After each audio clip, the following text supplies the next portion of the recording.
만드시는 영화마다 거의 마이다스의 손으로 성공하시고 또 정말 훌륭한 영화들도 만드시고 물론 지금도 굉장히 훌륭한 영화를 만드시지만 그 당시와 지금을 비교를 하시면 사실 영화를 만드는 방식부터 시작해서 사람 관객들과 만나는 방식까지 지금 거의 모든 점에서 다르지 않습니까? 그런 측면에서 그런 것 말고 연출자로서 감독님이 80년대 감독님과 지금 영화를 대하는 태도라고 그럴까요? 아니면 사람을 보는 태도라고 그럴까요? 이런 면에서 가장 크게 차이가 있다면 어떤 부분일지 궁금합니다. 제 개인이요? 네네. 어떤 기술적인 부분은 아니고요. 어떻게 보면 많은 세월이 흘렀죠. 70년대 말에 영화에 들어와서 80년대, 90년대를 보내고 21세기도 10년이 지났으니까 영화계도 많이 변했고 저도 많이 변해왔습니다. 그런데 제가 데뷔할 때부터 가졌던 제 영화관은 변하지 않으려고 노력을 했습니다. 그러면 제가 만드는 영화가 사람들의 삶에 조금이라도 정서에 뭐라 그럴까요? 삶에 좀 더 진정한 위로가 되는 단순한 그냥 잠시 2시간의 위로가 아닌 살아가는 그 지탱하는 힘이 좀 더 큰 위로가 될 수 있는 그런 영화를 만들어야 되겠다라는 그런 생각 속에서 실패도 있었고 시행착오도 있었는데 그런 생각이 깊어지다 보니까 그 대신 그 주류 영화계의 투자계의 사고방식은 더 생각이 얕아졌고 저는 좀 더 깊어졌다고 생각했고 그래서 그것이 만나기가 더 좀 시간이 걸리고 그런 것 같습니다. 네, 제가 궁금한 거는 이 정도까지만 제가 여쭤보기로 하고요. 궁금하신 게 많으실 텐데 여기 마이크 준비되어 있죠? 지금부터 관객분들의 질문을 받도록 하겠습니다. 질문하실 분 있으시면 손을 들어주시면 네, 저부터 할까요?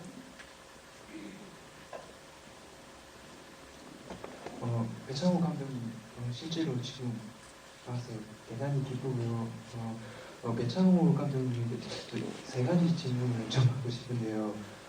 저는 배창호 감독님의 영화 고래사냥을 보면 정말 제 개인적으로나 한국 영화사의 걸작 중에 걸작이라고 생각하고 또 영상자료에서도 봤지만은 올해 그 나온 왜 하나 한국 영화를 봐도 가장 재밌었던 영화입니다.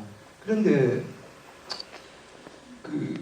그렇게 훌륭한 영화를 고래사냥을 만드신 배창호 감독님의 다른 영화를 볼 때마다 왜 저렇게 개인적으로 저 정도밖에 못 만들까? 왜 저게 과연 고래사냥을 만든 배창호 감독이 만든 영화 맞나?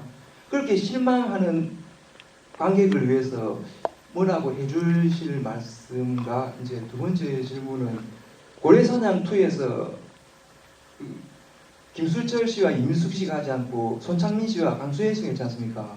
특별하게 그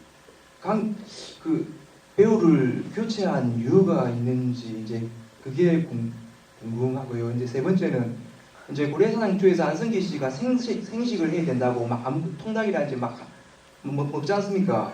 그 장면을 찍을 때 무슨 특별한 뭐 에피소드라든지 아니면 무슨 혐오라든지 무슨 특별한 일이 있었는지 그게 궁금합니다.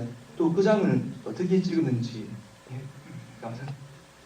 고래사냥을 상당히 좋아하시는 관객분이시군요.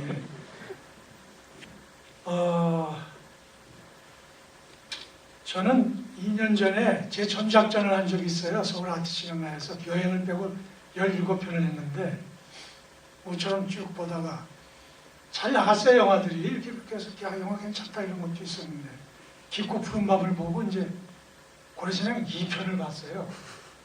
고래사냥 2편을 보면서 야 어떻게 깊고 푸른 밤을 찍은 감독이 저런 영화를 찍을 수 있나 이런 정도의 제 스스로도 20몇 년이 지나도 그런 충격을 받았는데 뭐 그런 기분이 있었는지 모르겠습니다.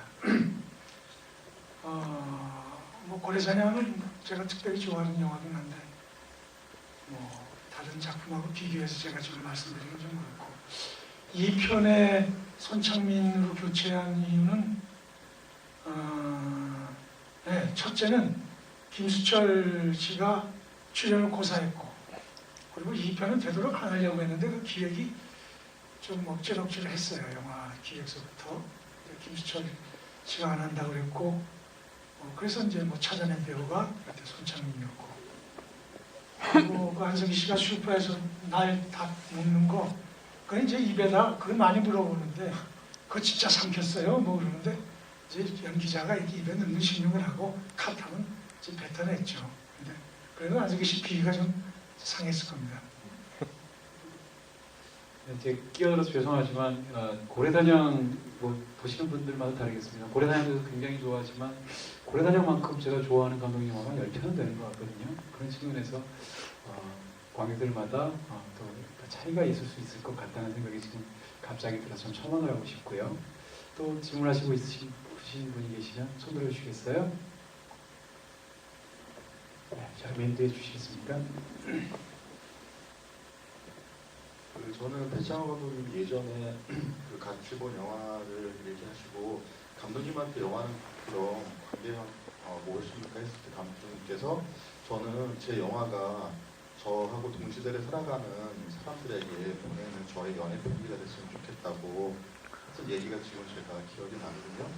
근데 오늘 영화를 보면서 결국에는 감독님한테 그러면은 감독님이 영화를 좋아하는 시네필로서 감독님한테 늘 그 매 삶의 어떤 위기나 어려움이나 그때마다 여행처럼 가서 만나는 영화 중에 늘 진짜 연애 편지인데 맨날 볼 때마다 똑같은 내용인데도 계속해서 뭔가 나한테 힘이 되고 정말로 진정한 위로가 되는 그런 영화의 리스트가 있을 것 같아요. 그게 그 지금 이제 아내 되시는 김유미 선생님하고도 같이 보는 영화일 수도 있고 한데 그래서 이제 감독님 개인적으로 그런 영화가 있다면 어떤 거고 혹시 또 두 분이서 그 매 해마다 그 어떤 그 선물처럼 보시는 그런 연애 편지 같은 늘 보는 그런 영화가 있으신지 그런 영화를 좀 소개해 주시면 좋겠습니다. 그 딱히 특정한 영화는 없습니다. 그러니까 그 전에 이렇게 좋아했던 영화들이 쭉 스쳐는 갔죠. 많죠. 그 영화들이 뭐 그런데 어느 한 영화를 열광적으로 좋아한 적은 없었던 것 같고 지금도 뭐 어떤 영화의 어떤 장면이라든지 어떤 부분이지 야, 저 하나가 진짜 완성에 가까운 영화다라는 거는 저로서는 본 적이 없고 어떤 한 부분 저거는 저런 부분이 참 좋구나 뭐 그런 부분으로서는 보고 그런데 딱히 없네요. 그렇다고 제가 뭐 영화에 대해서 제 영화관은 뚜렷하지만 그런 편견을 갖지 않고 보려고 하기 때문에 요즘 안 본 영화들 오히려 저거 재미없을 것 같다 이런 영화들 보고서 저희가 보고 재밌다고 그러는 영화들이 이제 가끔 있고 그렇습니다. 네, 처음에 감독님이 주변 얘기 듣고 원스라는 영화도 별로일 것 같다고 그러고 그래서 저도 못 보고 그 DVD가 돌아갔다가 다시 저에게서 와서 제가 너무 재밌게 봐서 정말 영화가 괜찮다고 하면은 이제 집중해서 열심히 보신 다음에 이제 우리가 그 다음에 얘기를 하고 네. 최근에 또 영화가 뭐였죠? 시네프에서 뭐 많이 있습니다. 예. 그래서 그때 영화를 놓치지 않고 근데 같이 보는 경우보다는요 나눠서 보고 서로 얘기해서 추천해줘요. 그 영화가 뭐 열광을 해가지고 뭐 그런 건 아니고 저 영화 재밌다 좋다 그런 조가 많이 있습니다. 네, 또 궁금하신 게 있으면 들어주시겠어요? 네, 해주시겠습니까?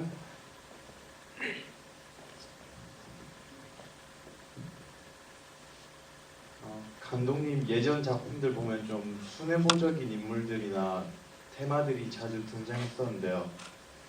그런 순애보적인 그런 인물이나 테마를 좀 중요시하셨다면 그 중요시하셨던 이유를 듣고 싶고 혹시 또 앞으로도 그런 순애보적인 테마를 담은 좀 현대적 감각에 맞춰서 작품을 하실 생각은 없으신지 듣고 싶습니다. 질문의 취지는 알겠는데요.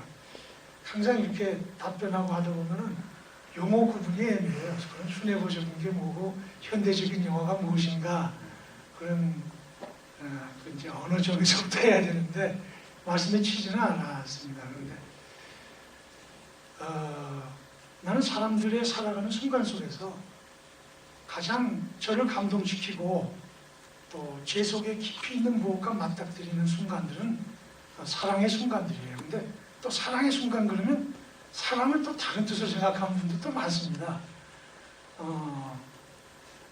근데 뭐 그런 순간들이기 때문에 저는 항상 삶 속에서 소재를 발견하고 인물을 떠올릴 때 그러한 모습들, 그러한 순간들이 저한테 감흥을 주고 또 그러한 스토리를 영화로 만들죠. 그런 것이 여러분 속에 있고 이 삶 속에 반드시 숨쉬고 있다고 믿기 때문에 그런 이야기를 만들어 오는 것입니다. 그래서 혹자들은 그거를 뭐 어떤 분들은 멜로드라마라고 그러고 또 어떤 분들은 로맨티시즘이라고 그러고 또 어떤 분들은 휴머니스트라고 하는데 그 말로써 그렇게 딱 정의할 수 없지만 그분들이 그렇게 말하는 뜻으로는 맞겠죠. 근데 저는 절대로 영화를 통해서 삶을 노래하는 영화는 하기 싫습니다. 그러니까 삶을 미화하고 이 세상에 없는 것을 환상을 사랑도 잘못 주면은 환상이 됩니다. 네. 또 너무 선한 것도 너무 미화시키면 삶이 선으로만 가득 차 있지는 않거든요.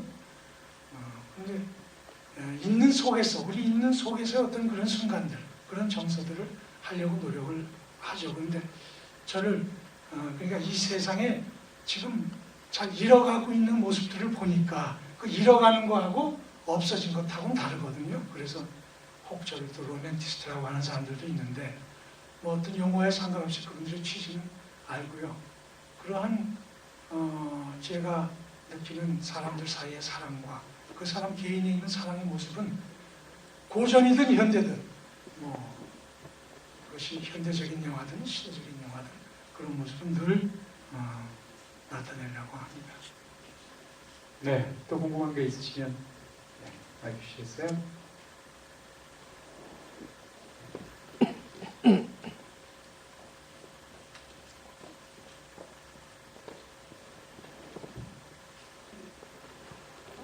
안녕하세요. 저는 배경만이라고 하고요.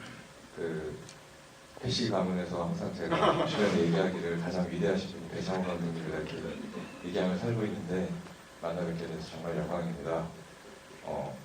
영화에 대해서는 이동진 선생님께서도 질문을 많이 해주셔서 그것보다는 감독님께서 감독님이 되기 전에 이렇게 직업을 제가 알기로는 2가지 정도 가지셨다가 굉장히 또 극적으로 영화계에 입문하게 된 걸로 알고 있는데요. 그리고 또 그 이후에 교수님을 또 하시다가 그만두기도 하셨고 이렇게 어떻게 보면 인생에서 쉽지 않은 그런 변신이랄까요? 그런 걸 많이 하신 걸로 알고 있는데 그런 결정의 순간들에서 어떤 갈등은 없었는지 그리고 자신의 그런 길을 정하는데 어떤 생각으로 길을 정하셨는지 궁금하고 김유미 선생님한테는 개런티는 잘 받으시는지 되게 궁금합니다. 예. 저도 물어보고 싶은데 차마 못 물어봤는데 감사합니다. 대신.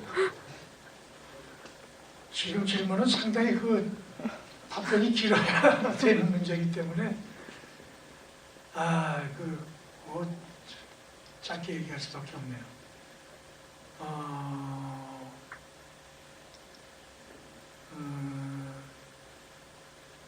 그 영화의 역할이 뭐 여러 가지 있습니다. 그러니까 음료수의 역할이 음료수의 종류가 다양하지 않습니까?